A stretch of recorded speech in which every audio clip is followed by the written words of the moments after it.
once more. They've said, nope, we know you're pretty good at it. So they're also going to ban away the Talia, which I think is quite interesting, especially seeing as so far this tournament, of course, earlier in the day, we saw it coming out from Frozen. He did have a great game one with it, so still showing respect towards it there, but also it was one of the comfort picks for Marfs that he brought out during the group stages. There's the Jarvan removed, and now Team One have a decision to make. Can look towards something like the Tristana, something like the Sejuani.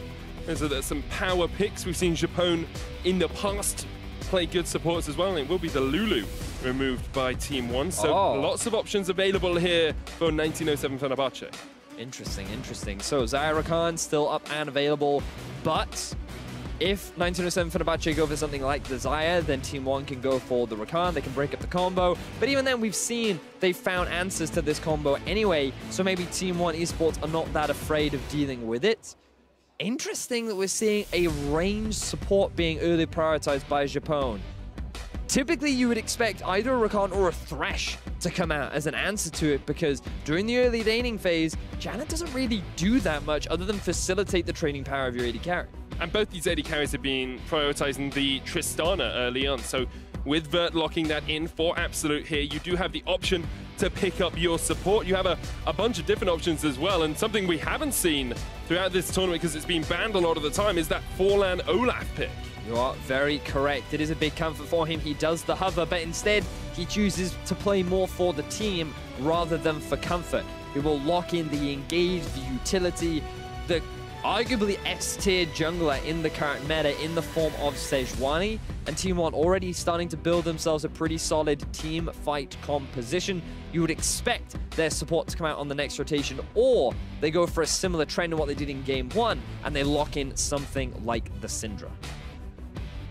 Crash will get his Gragas once again. Seen him play that a few times across the course of this tournament. Very comfortable on it, and it will be the Syndra for Fenerbahçe here, so they lock that in for Frozen in the mid lane, a very strong mid laner, and makes Team One have to make a choice. Do you go mid pick here, or do you look towards that Rakan in the supporting role? Ooh, interesting, interesting. I feel like they'd be fine giving away the Rakan, because we know Team One, they'd probably just pick another range support in the form of something like a Karma. Perhaps just locking in your mid laner now could be good.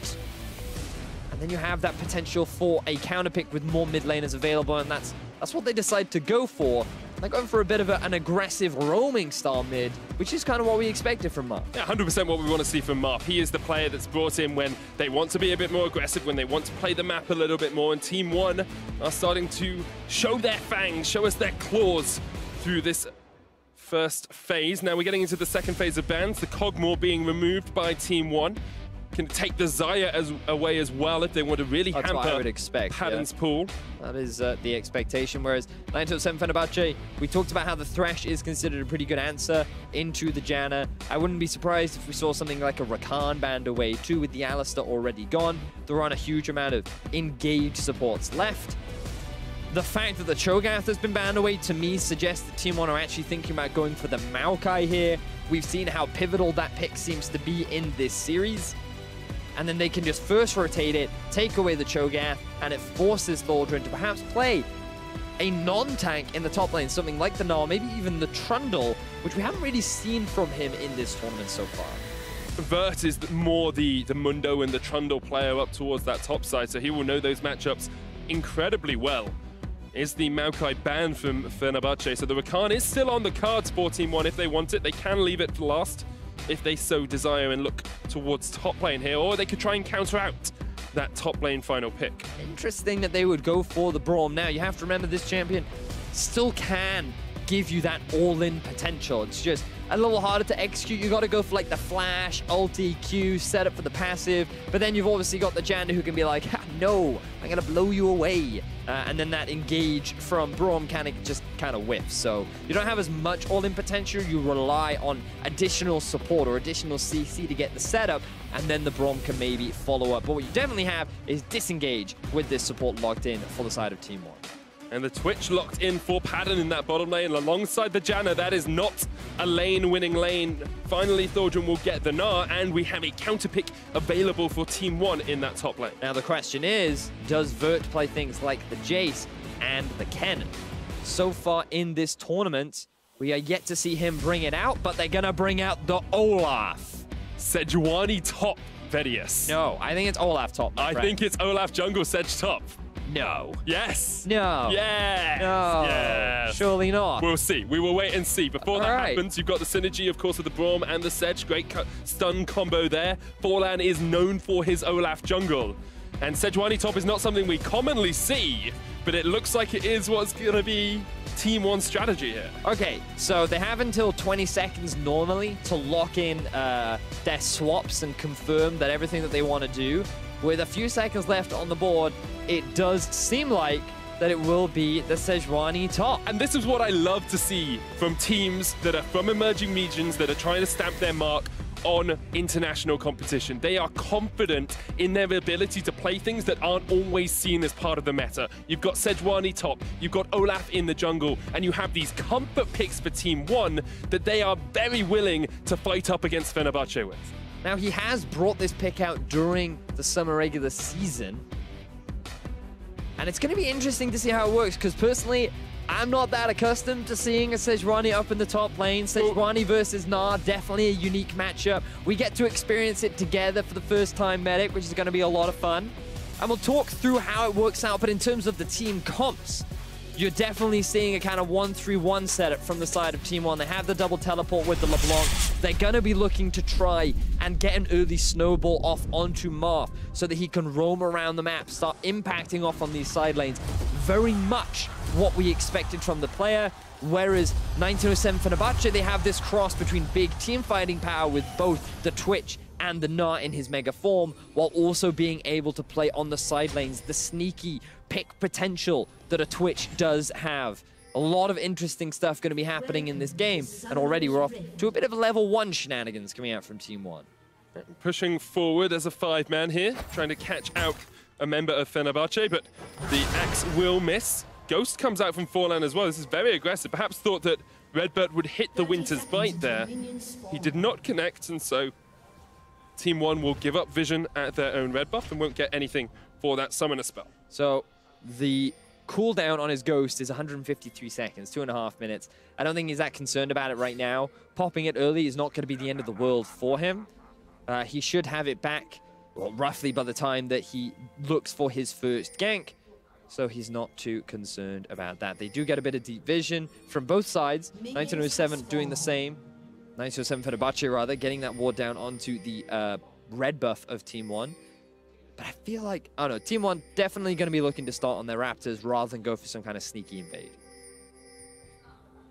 Places to watch this game for us. Vedi is definitely up towards that top side as we see the Sejuani into Gnar matchup for the first time at the world stage, and the first time, I'm sure, on many stages throughout the world.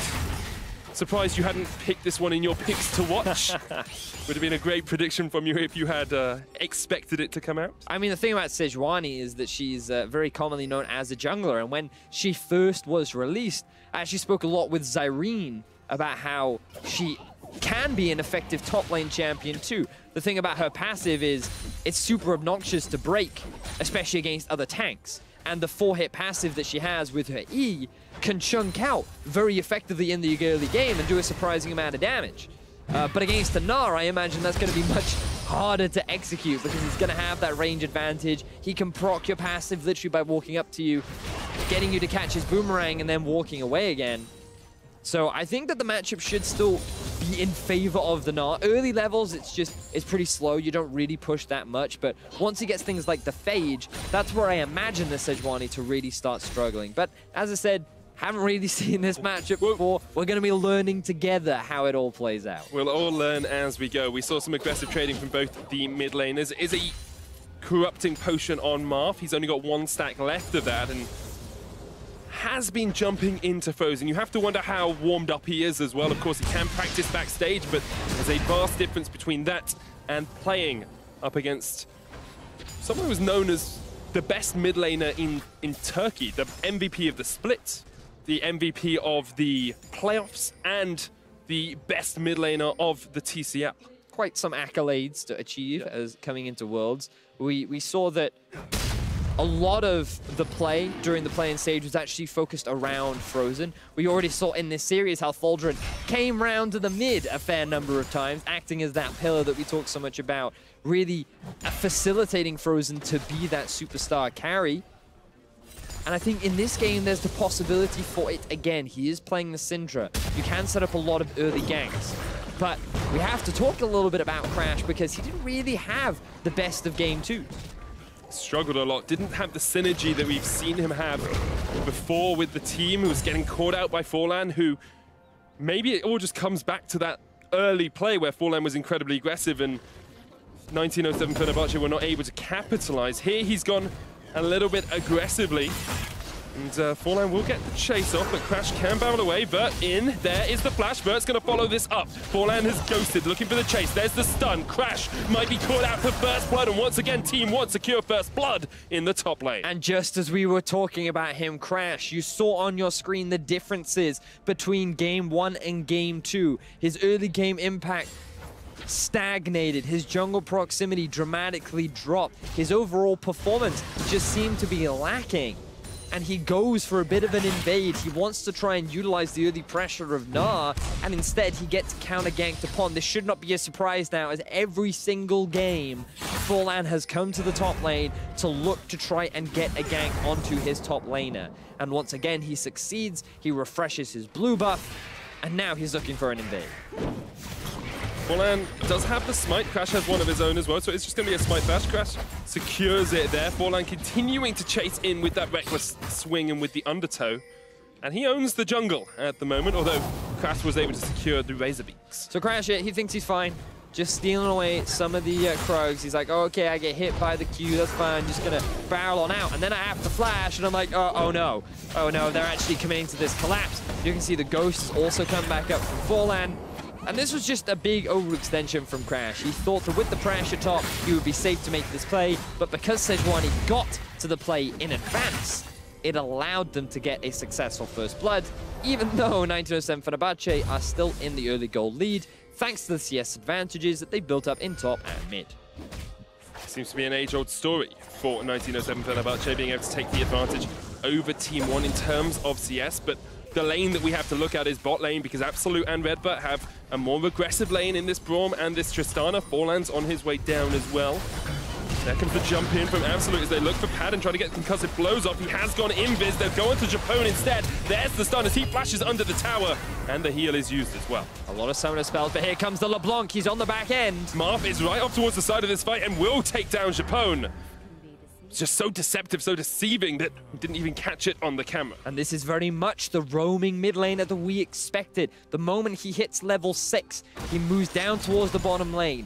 He was able to get back to mid first because of his TP advantage. So he pushes in mid, he moves down bot with his jungler. He is now off to that early kill that you want to be getting on that LeBlanc. Team 1 off to another good start. And winning this bottom lane as well. Let's have another look at how Japone and Padden get caught out. So remember, the thing about Janna Twitch, not really the strongest 2v2 lane. You have the ability to force all in, or at the very least fights with a Braum. I don't think Marth needed to flash that. I think he could have just walked up. But he gets the kill. That's what's important. He still gets the kill. Maybe that flash, lack of flash rather, can be punished from Crash. But given that he's already been put behind early, I wonder if he's going to still have the confidence to look to make those same kind of plays. It's always difficult to gank a LeBlanc, of course, because she has got the distortion to help her jump away. Padden decided to go for the Relic Shield start here in the bottom lane, so even a weak 2v2 matchup is made even worse by not being able to have those aggressive stats. Marth once again jumps in. Frozen tries to knock him back, but just trading mana in the mid lane. And I'm glad you highlighted that as well, Medic, because when you're sitting in lane with a Relic Shield and Berserker's Greaves, and then you look across the board and you see, that is a Yordle with a big friendly sword. You're a bit like, this kind of sucks. It really sucks. And that means that they're going to lose so much pressure in terms of the 2v2 that now Team 1 will have so much more control over the Drake. They have the ability to set up for dives as well. And the only the only bright side, rather, for the side of 1907 Fenerbahçe is that Faldron is dominating this 1v1. I did wonder why you'd actively pick something like a tank into the Gnar. And I think what we've come to identify is the matchup pretty much plays like every other tank matchup. The moment he gets Phage, the lane gets very, very difficult. But that's okay for the time being. He is behind in terms of CS, and once again, we see a collapse here from Team 1 down towards the bottom side. The teleport is going to come in from Vert as Redbert goes in onto Padden. He's gone invis, but they're still looking for this kill. Glacial Prism will connect, and Japone is going to be the sacrifice as Padden escapes. Team 1 once again collapse. And this makes me really happy, Medic. And the reason why is one of the big narratives that we as a broadcast team have had for 1907 Fenerbahçe is this bottom lane is a place that you can abuse. It is a place of weakness for the side of 1907 Fenerbahçe, simply because usually in the 2v2, they pick these weaker matchups, they concede a lot of pressure, and if you just send multiple members down, you can get early towers, you can snowball the game quickly. And what Team 1 have adapted with what we were talking about earlier on, they pick the roaming mid laner. They choose a player who is much more about making plays on the side lane, and they are successfully shutting down this 2v2 in the bottom lane. They'd already set up a ward, as you can see in the Krugs. Marth had roamed down again because he knows the back timing of the Syndra. The moment that Frozen is back in base, that is a big window of opportunity that Marth uses to make his way down, and they get a successful kill and first blood tower once again. And that allows them to get Vert out of this lane as well. He's losing this lane pretty devastatingly, but you can now bring Absolute and Redbird up towards the top side. You continue to open up the map, and Team 1 take the early aggression, take that early step forward once again. They're doing even more this game, bringing Marth in, saying we want a playmaker, we want someone who will roam around the map, and we need just a little bit more aggression because we think 1907 Fenerbahçe can react to our protect the AD carry composition. Now, 1907 Fenerbahçe, they still have a strong Syndra, Frozen. Marth's okay.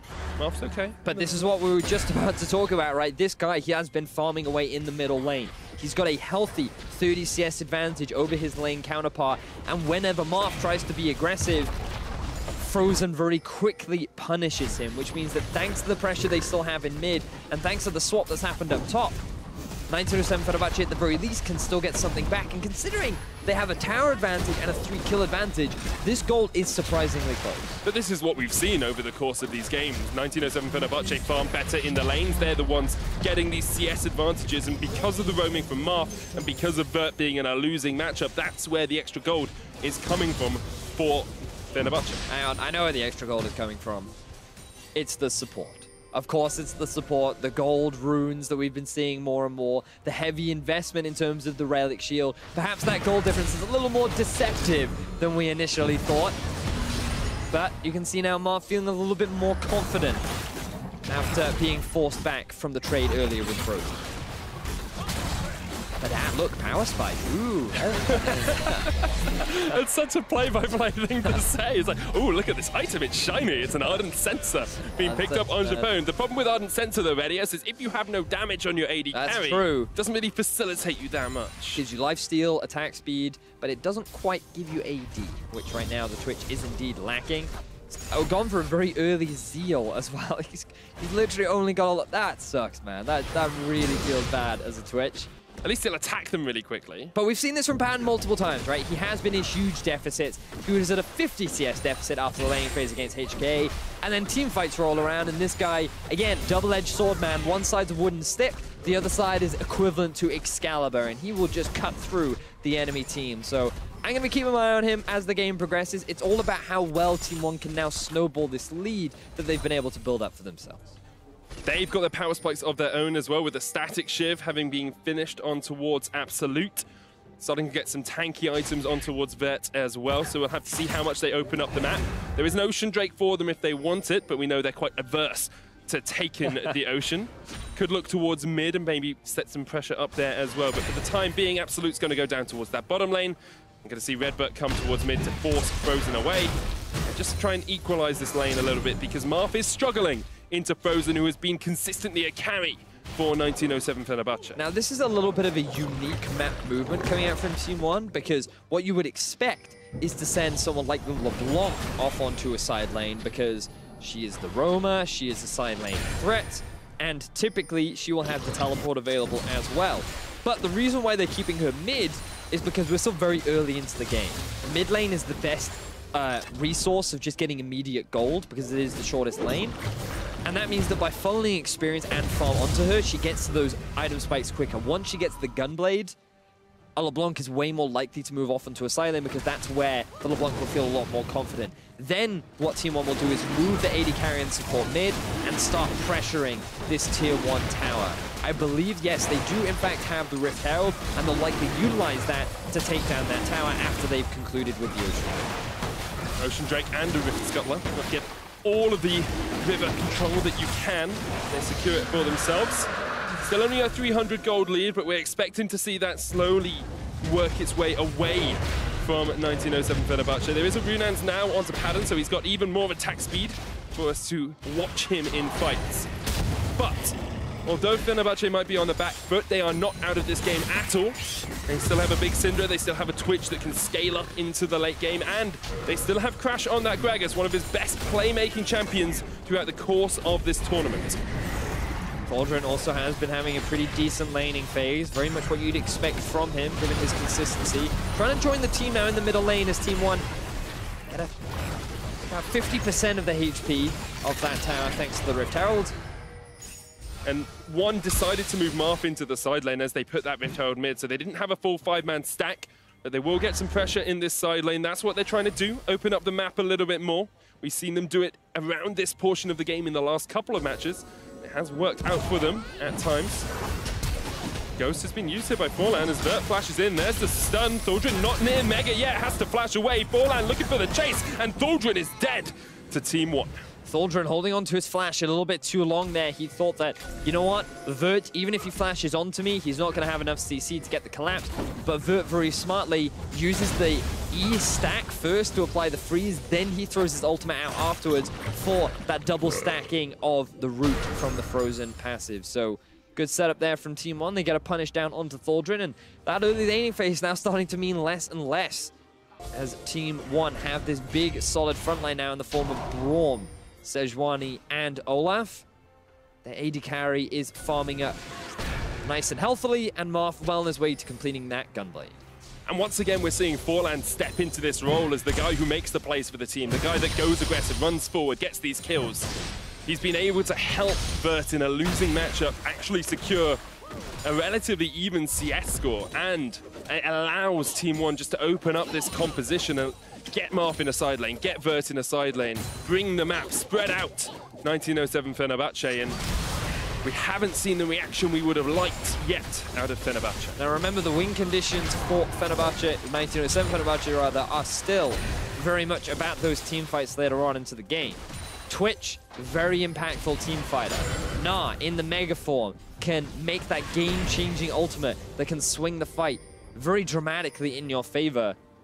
And Syndra, she can do a huge amount of damage to that front target, but the question is then, who is the target that you go for? Because champions like Sejuani, if you haven't procced a passive and you use your ult into that, well, you're going to do very little damage. Olaf, he's just going to be running in your face. He's not going to be afraid of anything. He's going to try and dive onto the back line of Frozen, who is this low mobility mage who you can't CC because of his ultimate. And then you've got Braum with his shield who can mitigate a lot of this damage. So I'm a little bit concerned for 1907 Fenerbahçe. I think that right now they're at a relatively decent deficit that would make fighting the opposition very difficult. But I feel like that's the best win condition they can hope for right now, given that they do have pretty good scaling in the form of Twitch. Marth is looking for a catch in this side lane. He knows that Pattern's doing the Krugs. And Pattern steps forward a little bit too much. Marth jumps in there, the chains, double chain gonna land. The barrier will be enough to root him up. Marth underneath the tower looking for the kill, but can't quite get it. Pattern flashes away and Crash reacts. Fenerbahçe able to get the kill. The knockback onto Forlan. Redbird's on his way to try and help out his jungler, but meanwhile Frozen's coming down as well. 1907 Fenerbahçe reacting well. Forlan pops the Ragnarok and the Ghost to get away. The biggest misplay there was Marth missing the initial chain. If he had been able to land it, he would have had enough burst damage to get the kill onto Pattern, but he doesn't quite have enough damage. Pattern delays his flash for as long as possible. Crash is able to come out of nowhere, and they end up punishing this side lane Marth, who tries to build up an advantage. Perhaps a little bit greedy from Redbird there, using the Glacial Fissure across the wall to try and catch out Frozen. We talked about the emotions of Team 1, the fact that they play off winning matchups, they play off the fact that they're ahead, and sometimes when you don't get the kill you want, you can try and force the next player a little bit too hard. They're now trying to force the mid lane tower, but cannot get it as Padden rat-a-tat-tats down the minion wave. And though, he now gets himself a kill. The CS differential is still pretty significant, but he's slowly making his way back into this game here. That initial chain doesn't quite hit the mark, allows the follow-up chain to land onto Padden. Then the flash comes out from Crash, getting the shutdown onto him, and the key thing here is that Padden gets the kill. They also force the Ghost out from Forlan, and they just relieve some of that side lane pressure. Very small win, really, for the side of 927 Fenerbahçe, because Team 1 still get that mid-tier 1. But the fact that the gold is still so close, even though there's such a big tower advantage in favor of Team 1, means that 927 Fenerbahçe, I can't count them out just yet. I feel like that they're still in a very healthy position for the most part in this game. I love that. I love watching people chase the shadow. Just, I'm going to get you. I'm going to get you. And then just runs into the wall. Thor didn't realize that that was a shadow a long time before. Vert doing okay in this lane now as well. And Fenerbahçe are a team that is so used to playing from this sort of position. Ever so slightly behind in gold. Still with a strong team fight. We've seen how powerful Padden can be, how good Crash can be on this Gragas as well. You cannot ever count them out as a unified lineup. You can't count out Frozen as an individual star as well. He is one of the superstars of this team. Won't quite get the damage down. Meanwhile, on the other side of the map, One trying to take a little bit of a Barney. Vert getting forced back by Thorjun, who has the Mega coming up. Doesn't want to jump in. Frozen did move towards the bottom side of the map, trying to get a pick down onto Marth, but now he's already regrouped with his team.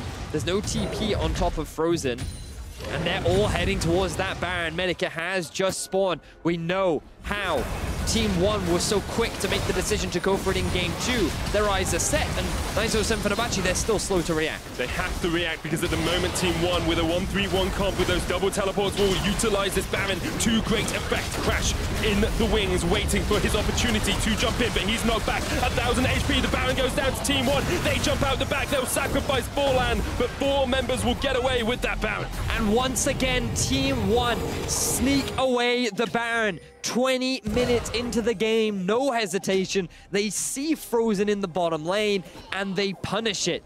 The teamwork coming out from these guys, and the calls from Forlan to go for the Baron, take the risk, and make the gamble work is what allows this team to catch 927 Fenerbahçe by surprise once again. Fenerbahçe trying to take what they can from that loss. They will get 2 towers in the mid lane. They even out that gold score. But it's so even, man. But Team 1 now have the opportunity to really spread into these side lanes, really utilize this double TP composition. So again, look at the minimap. You can see the Syndra still in the river. It's difficult for 927 Fenerbahçe to get the fight, but also the fact that the Braum shield just soaks up so much of the damage coming out from the spray and pray. It means that 927 can't get into the pit, they cannot commit to the objective, and Team 1 walk away with the Baron, and as you rightly said, on their split pushes, which is so important when utilizing this objective. You've got an Infinity Edge and a Static Shift finished on your Tristana as well. She will melt towers down. That's the first turret that's fallen alongside this Baron buff, and there's a Dragon on the cards as well if they want it. It looks like it's going to be an Ocean. Forlan going to secure that one for the team, and Team 1 are showing us why they can put up a fight against these higher level teams. They struggled in their group. They weren't really able to overcome Cloud9, but here against Fenerbahçe, they are showing us just how strong they really are. Fenerbahçe probably showing us some of their weaknesses as well. Padden forced behind in lane, slowly catching up a little bit here. Does this all the time though, man, every time. That's the thing about Team 1. They have done a pretty good job, but when you have to go for a gambled Baron, that's not the most reliable way to take advantage of your lead, but you have to praise them for recognizing an opportunity and taking it. This team, they did it in Game 2, they're doing it again in Game 3, and now they're grouping up bot, and they're looking for a fight. Knocked back onto Redbird. Crash will get stunned up with concussive blows. He's down to half. Japone trying to keep him alive. He will survive for the time being. As now Padden just opens up that spray and pray. Marth jumps in to get the kill on Crash. And that is exactly what you want from your aggressive mid lane. Bit of a questionable decision there from Crash to try and engage onto 2 of the tankiest members of Team 1. Teleport still up for Vert, and now you can see he's back at full health. They're waiting in the base to see if they can go for a re-engage. Some of that synergy lacking between Crash and perhaps the rest of his team. He was looking to bring Redbird, to bring Vert into the squad and perhaps be able to burst one of them down, but they just don't quite have the damage yet. Frozen is still sitting on that unleashed power though, and with a finished Leandries and Morellonomicon, he will be able to melt through a target if it's one of the squishier members of Team 1. Double adaptive helm completed as well for Team 1. Gonna help against the Syndra damage, along with the on-hit damage, funnily enough, from the Ardent Sensor. Very minor, but it's there. Also, you'll see that the Banshee's Vel has been completed by Marv. He's in a pretty significant CS deficit, but it's going to be really valuable, especially when he looks to try and make picks like this. Now, you can see that engaging onto, again, a Braum and a Sejuani when there's a Tristana just sitting at the back, dealing free damage, is probably not optimal. And Crash melts so much faster than Vert does that Pan's not really able to get a kill. Then Marv just comes over the wall, gets a very quick pick. But unfortunately, it doesn't really result in any objective. It's just a single kill. And you could argue that Crash's life is what allows 1907 Fenerbahçe to keep the tower alive, which is great. But at the same time, he did just kind of give away his life, so. But it is a weakness we've seen from Team 1, which is the capitalization on having this sort of minor lead. When they're miles ahead, they can win the game. But when it's only about 1,000 gold or so, they got to take risks. Yeah. They are a team that likes to take risks. We've seen 2 20-minute Barons from them. We've seen some very aggressive plays from Forlan. That's the sort of thing you want to see. Marth and Forlan duoing, combining, getting some aggressive plays off into the enemy.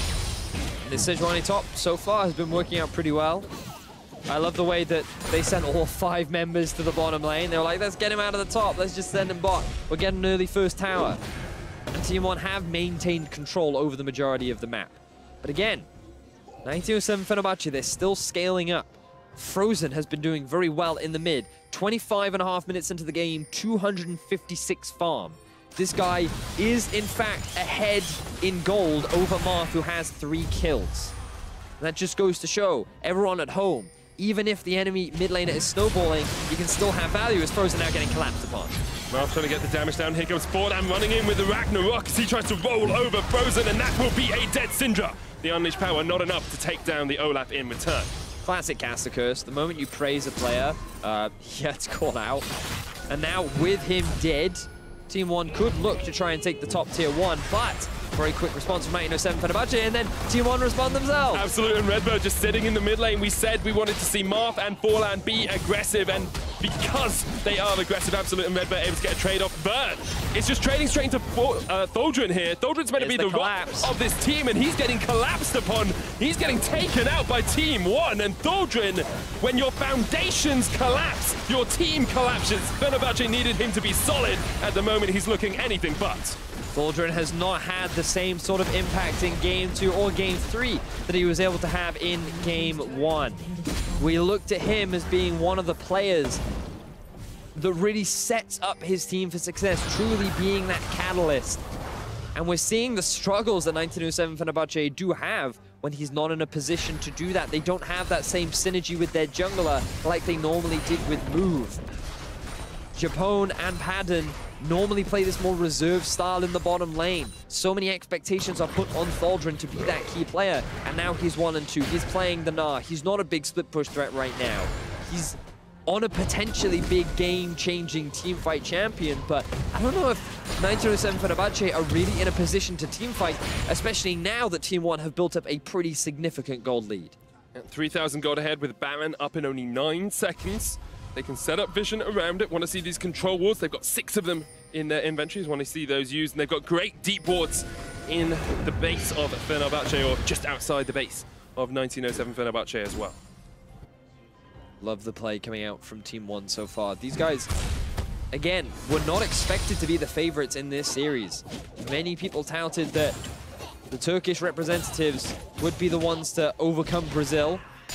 But Team 1, they learned from their Game 1. They're riding off the momentum of Game 2. And they pick comfort picks again with the Olaf and the Sejuani. They bring in Marth for more of a roaming mid laner. And they're just looking confident. They're looking strong. And now the pressure's on 1907 Fenerbahçe to truly find a way back into this game. And maybe they can get one big fight. That Twitch is on 3 items. He does have an on sensor.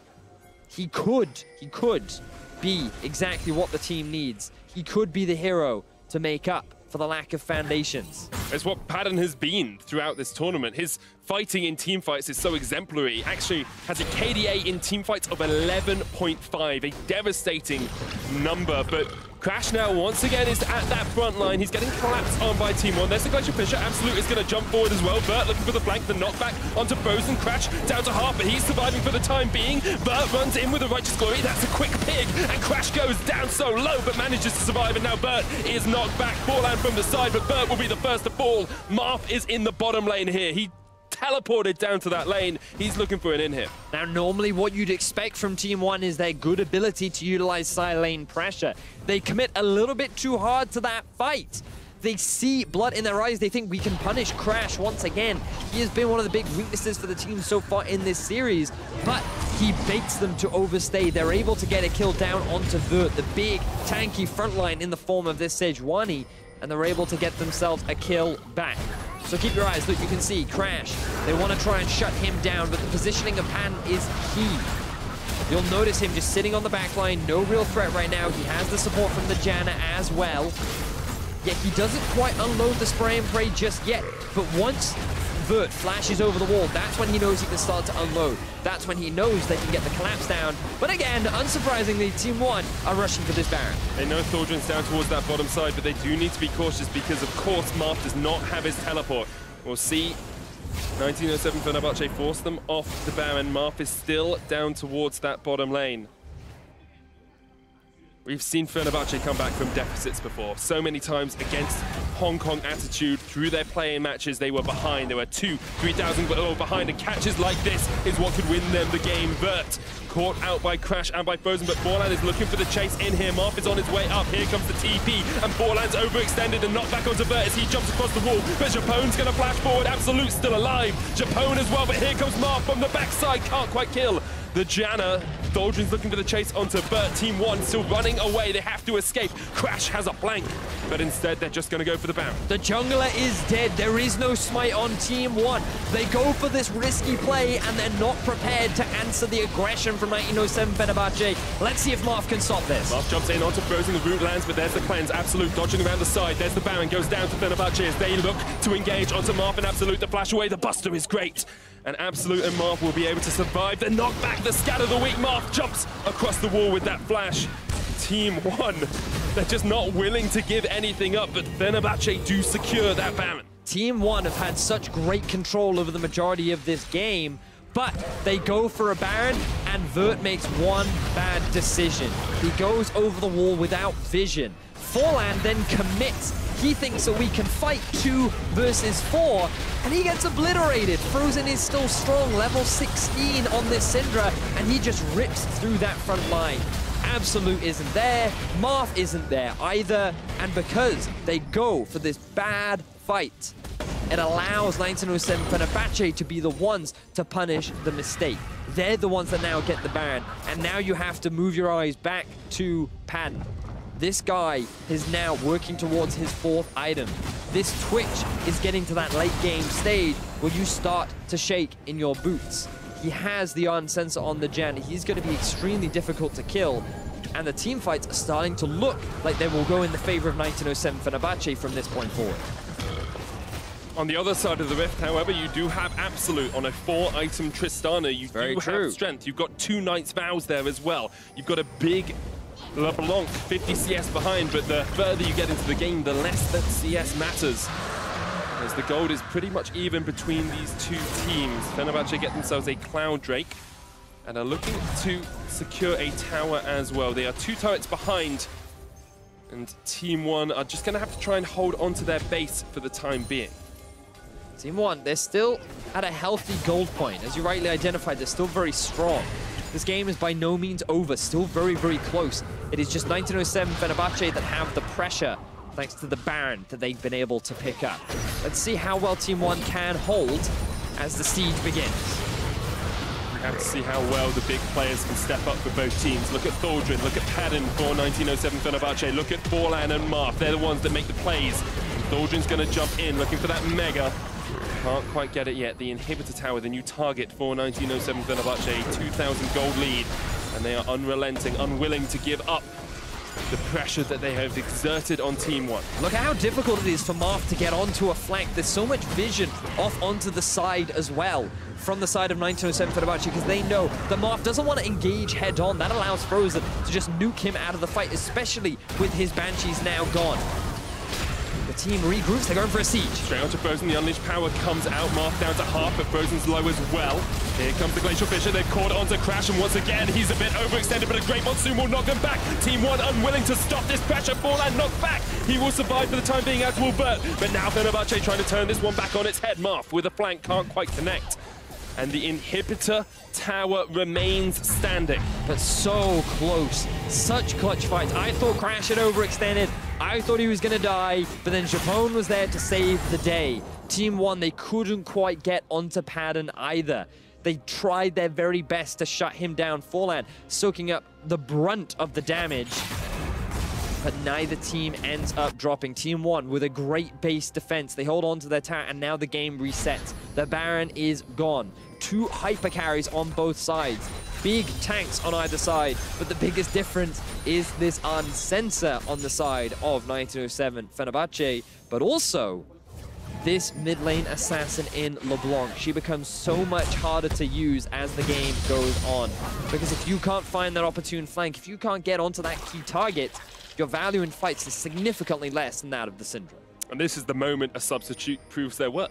This is the moment where you say, Marth, we brought you in for this game. We brought you in to play this LeBlanc, to play this assassin. We brought you in to do a job, and that job is to kill the enemy backline. And if you can't do that, you are not worth bringing in for the next game. Wow, that's a little extreme, Medic. If he can't do his job, get out of the kitchen. Gonna mix all of my metaphors there. All right, okay. Perhaps it was slightly extreme, but in my opinion, if you're brought in to do a job, you don't do that job, don't deserve the role. I think you got to bear in mind that he did have a great early game too. True. That is true. That's part of his job. He did part of his job very well. Yeah, I think his job gets a lot harder.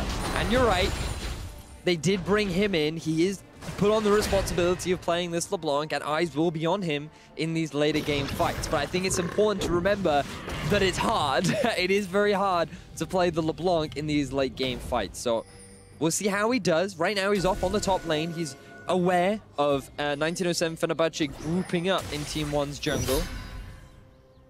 Knight's Vow used onto Padden as well. Here comes the teleport in by Bert. They're looking for the flank. Forlan going in with the Righteous Glory. Marth down to half. The Unleashed Power does not take him out. Here comes the counter TP from Tholdren, and now Team One have to decide, do we dive? Do we go in? Do we risk our lives in this final fight? They say yes, they go for Padden, but Forlan is already dead, as is Bert. 2 members of Team One down, and 1907 Fenerbahçe are able to get the kills. Team One a little uncoordinated there. They weren't sure if they wanted to commit or disengage. 5 members of 1907 Fenerbahçe and now onto this tier 2 tower, and they could very well break into the base of Team One. 4,000 gold ahead. Now they have a 2-man advantage for 30 seconds. Marth still looking for that flank, but look at the damage that comes out from Padden. 303, basically completed build as well, only sitting half an item away. Fenerbahçe will break the base, and that inhibitor as well. Will they go for more is the big question. It looks like they are resolved to back away for the time being.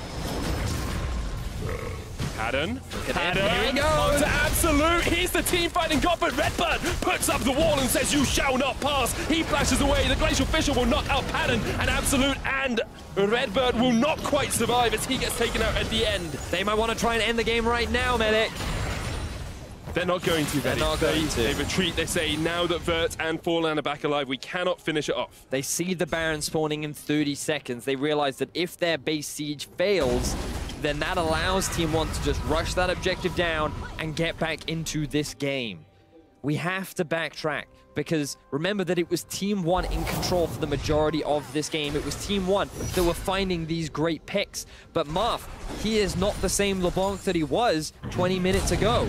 This guy tries to go for a pick onto Padden. Things looked great. But then look at the heal from the Warlords. Look at the barrier coming out from the Twitch too. And this is where things fall apart for Team One, because Absolute can't really get involved in the fight. He gets knocked back by a great ultimate from Crash. Forlan is committed to the backline by himself, and he is a tank. He's not that full damage Rek'Sai anymore. and he ends up dropping. So 1907 Fenerbahçe have been finding these consistent fights, but at Team One, they're going aggressive once again. Going for the flank once again, onto Crash, looking for that stun, can't get it. Knocked back, Padden with the flank, look at him, he's the team fight god, he's the carry for this team. Forlan is just shredded down, he dodges the Glacial Prisoner. Padden is a god, goes unstoppable, kills the Olaf, and is now looking for that mid lane in him. Excalibur has been drawn, and he is cutting his way through Team One. Padden comes out huge in these final fights, 5-0 and 3, and they've got their eyes on the base of Team One. Marth trying to keep the wave around, but Crash is more than willing to tank this one up. That will be the second inhibitor tower down. 1907 Fenerbahçe with a 8,000 gold lead as well. And Team One just not quite able to capitalize when they needed to. Now Padden is online. He's drawn that sword and he says, come at me, my man. I will shred you and I will cut you down. And it all comes back to that play that Marth made down in the bottom lane, trying to get that kill onto Padden.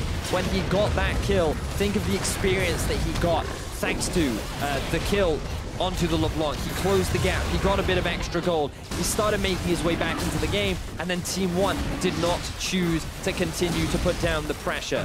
1907 Fenerbahçe will get their second Baron of the game, while Team One will answer with an Elder Dragon. They do have the double Ocean, this will still be a strong advantage to get. Question is, can they get out? Absolute has jumped up, but Redbird is the one that will be targeted down. Marth then jumps around. He will realize that Padden is waiting in the wings. Redbird caught up by Thaldrin. Support is definitely going to die. Marth is trying to escape down towards the bottom side. There's the Glacial Prism. Padden dominating. 6-0-3 on this Twitch. 1907 Fenerbahçe are looking for that final inhibitor alongside the tower that guards it. So look at Marth. He is getting in the way of those minions, trying to slow down 1907 Fenerbahçe. They say they don't care. They will take down this final inhibitor. Now they have their eyes on the nexus of Team One.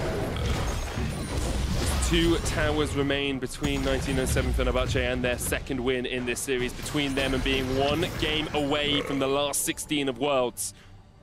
Both these regions, both Turkey and Brazil, have been so close to Worlds, have been there a couple of times, and both these teams will want to prove that they deserve to be amongst those names. You know, Besiktas, Supermassive, INTZ.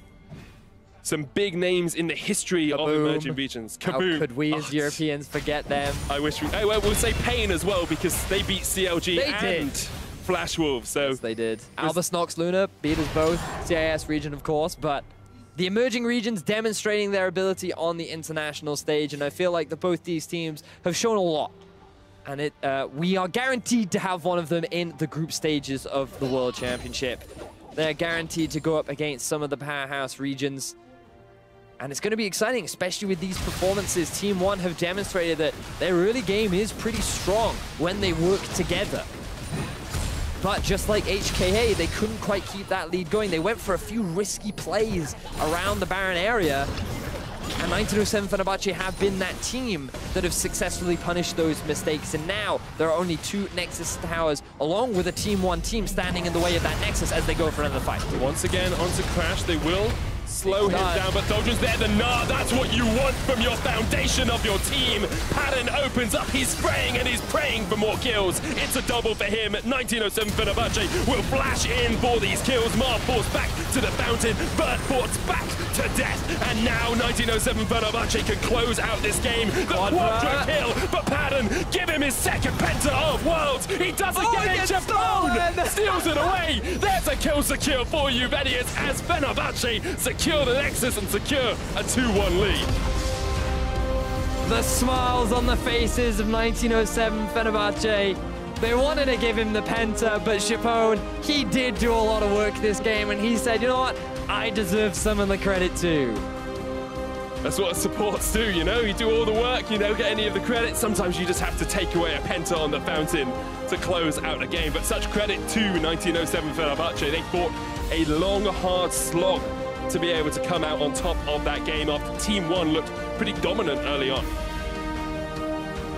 Very back and forth series. Things were looking great for Team One. I felt like that it was going to be difficult for 907 Fenerbahçe to be able to come back. But the moment they saw that first Baron go down again, they were like, we're not going to let this happen anymore. They were able to answer the second setup of the Baron from Team 1.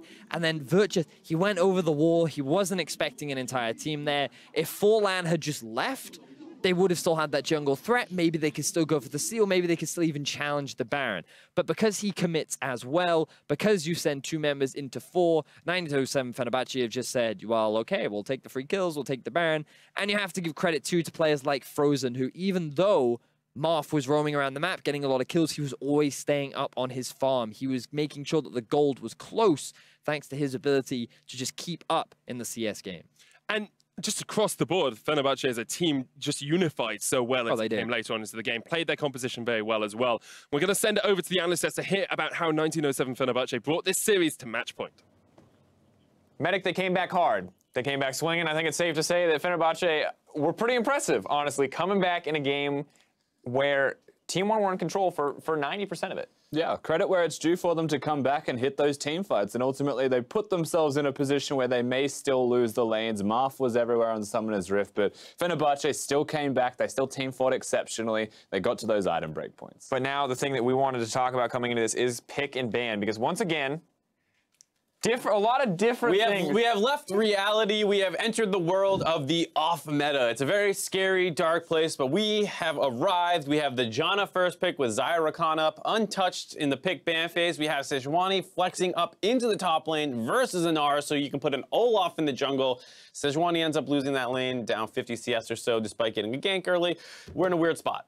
Yep, and I can't really slight 1907 Fenerbahçe because they won with it, but you still look at this and it's like there's no Xayah Rakan, and they first pick Janna, and you're like, okay, no worries. Team 1, they've got the duo now. They can pick them both at the same time, and it didn't happen. They went for the Sejuani and the Tristana and the Sejuani. But one guy I feel like we have to highlight, as good as Fenerbahçe played, definitely, once again, a little bit of loss in lane, but Marth did come in swinging. We were wondering how he was going to do, and it did feel like he had a lot of presence in the early game. Yeah, I mean, he still lost by about 20, 30 CS, but the same thing was happening with Brewster, and at least Marth this time was able to get on the map and find a couple of plays. He got down to the bot side a couple times, helped blow up that laning phase of the Twitch and Janna, who were actually losing this time around. Padden, I think this was the first time in the series he lost laning phase by CS, so this was a big difference for him. On the flip side, the top and mid are winning pretty hard. Ultimately, this does culminate in Team 1's kind of sneaking a Baron away, and we can take a look at it in this first replay. Them rushing this Baron feels like for the first time where they had this super tangible lead. While they were ahead in kills so much of the game, this was the moment where I felt like they were in control. Yeah, this is the first big point in the game where it's not even just so much a sneak as doing it. Fenerbahçe aware they still will take it, and the call is to just exit the area. And everyone except for the Ghost user of the team is going to be capable of doing so. The risk is always of a steal in this situation. That's a big concern, but obviously not in this case. And the reason for me why these are such important plays, these Baron forces and these kinds of things, is because on average they're down 1,500 gold at 15. This is for Team 1, and they have a team kill at 0.5. So it's really not close. And the reason it's so important is because the coming late game, they need to have some kind of advantages. The team fights that they pick are after they already have the Baron. They're not winning a fight and going to Baron. It feels like they can't really match 1907 Fenerbahçe's team fighting. So the fact that they're able to, find a Baron for free to give them gold leads, it's why they were able to win game 2, and it's why they were almost able to win game 2. And the scary thing is, you talk about those deficits, even in this game where they were ahead in kills in the early game, they were up 200 gold with 3 kills.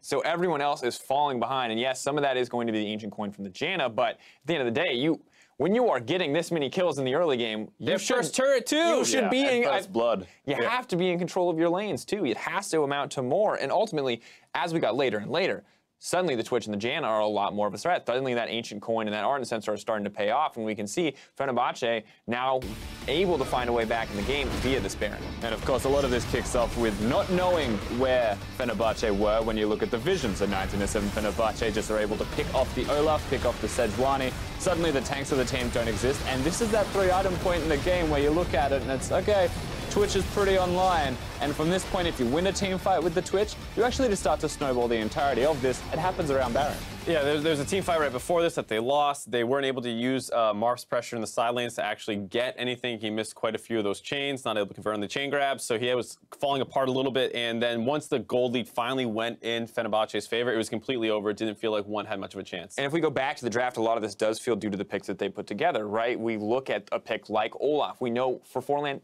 fantastic pick. We saw him super active in the early game, but when you get into late game fights, this champion's a DPS check, and let me tell you, Twitch wins DPS checks. That and the fact that, like, in order to get this Olaf, they had to take the Sejuani earlier to keep it off of Crash's hands, and you're putting your top lane at such a disadvantage just to get some jungle matchup that you want or some advantage there, which I have trouble seeing because, yeah, late game versus Twitch Janna, you have no chance. And looking back at this again, when you highlight the draft, I still feel like the Sejuani should have just stayed in the jungle. They could have picked that top lane matchup instead of giving Thaldron CS advantages, even if you can camp the lane. But now we're towing the line, right? Because we talked about comfort picks being important, but when is it too much to tunnel on comfort picks? When are you overvaluing the Olaf in a lot of these circumstances? If you want to just take the Olaf, I'm fine. You can save your top pick for last, and you can, you know, just counter pick. If you take the Sejuani, then still just counter pick topside. It's better than giving yourself a disadvantageous matchup just to deny the Sejuani pick. I draw the line at when you're sacrificing the rest of your team to empower yourself, right? And that's what this game kind of felt like. By having to put the Sejuani top lane into a Gnar, you are sacrificing top lane strength to empower your Olaf, and that to me is too much. Yeah, and when we look at one final replay, we can see what happens when you get that late in the game, when you see that the Olaf is no longer quite as effective.